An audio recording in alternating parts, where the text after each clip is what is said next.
This is the London Signal. The date is June 30th, 1934. We interrupt our scheduled programming for a broadcast of the utmost gravity. Political storm that has been gathering over Germany for weeks has finally broken. And it has done so with a violence that defies all diplomatic description. Reports are still confused, but one thing is clear. The German government is currently at war with itself. It began in the dead of night. We have learned that Chancellor Hitler flew from Bonn to Munich at 2 a.m., tearing through a turbulent storm. Witnesses say the Chancellor looked pale, silent, and consumed by a terrifying fury. He was not traveling to give a speech. He was traveling to settle a score at first light this morning. A convoy of heavy black Mercedes cars, filled with armed SS officers, roared into the quiet resort town of Bad Wiessee. Their target was the Hanselbauer Hotel, where the leadership of the Stormtroopers, the Soleil sleeping. What followed was not a police action. It was a gangster raid. According to eyewitnesses, Adolf Hitler himself, pistol in hand, led the charge. He stormed past the terrified hotel staff and kicked open the door of room number 321.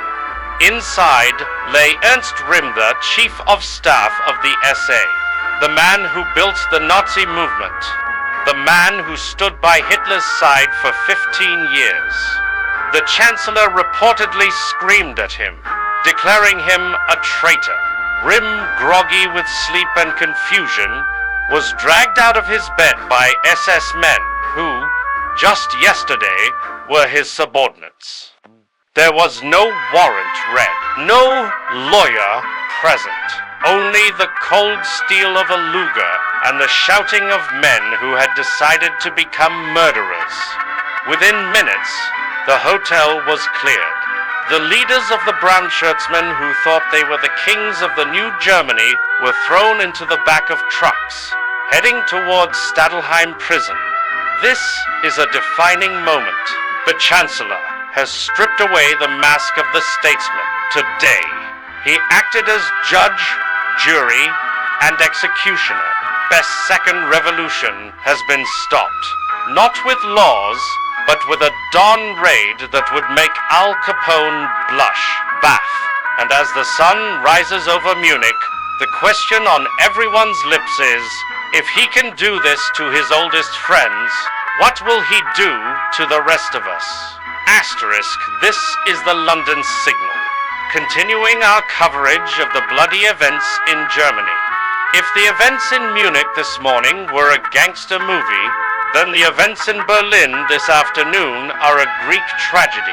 While Chancellor Hitler was settling scores in the south, his lieutenants, Hermann Göring and Heinrich Himmler, were unleashing a much colder, more calculated terror upon the capital.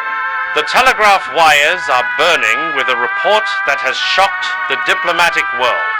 General Kurt von Schleicher, a war hero, a former Chancellor of the German Reich, a man who once held the highest office in the land, is dead. He did not die in an accident. Beret was not arrested and put on trial. Around noon today, a squad of men in civilian clothes and black SS uniforms rang the doorbell of his villa in Neubel. But when the general opened the door, asking for their identification, he was answered with bullets. He was gunned down in his own hallway. When his wife, Elizabeth, rushed forward to help him, she too was shot dead. A former head of state and his wife executed in their slippers, leaving their bodies on the carpet. The police have been ordered to call it a suicide, but the bullet holes tell a different story, and the violence has reached the very halls of the current government. Vice-Chancellor Franz von Papen, the man who dared to criticize the regime, Just 2 weeks ago in Marburg has effectively been silenced. S. Stormed the Vice-Chancellery building today. They did not kill Papen, but they killed his staff. His press chief was shot at his desk. His assistants were dragged away to the dungeons of the Columbia House prison. Papen himself is reported to be under house arrest, towed surrounded by SS guards who are supposedly there for his protection. He is a prisoner in his own home, watching the monster he helped create devour his friends. Let us be clear about what this means.